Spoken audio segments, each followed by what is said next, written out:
да ви нарани. Обаче, сигурен съм, че много пъти ви кара да летим за два диапаза и вчера, днес, утре, въобще.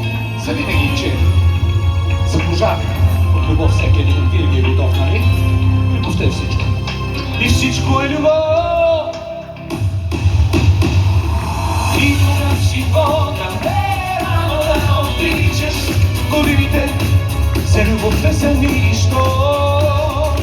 И кога в живота е късно да отричаш, не съм живял, ако не съм обичал, не сте живели. И кога в живота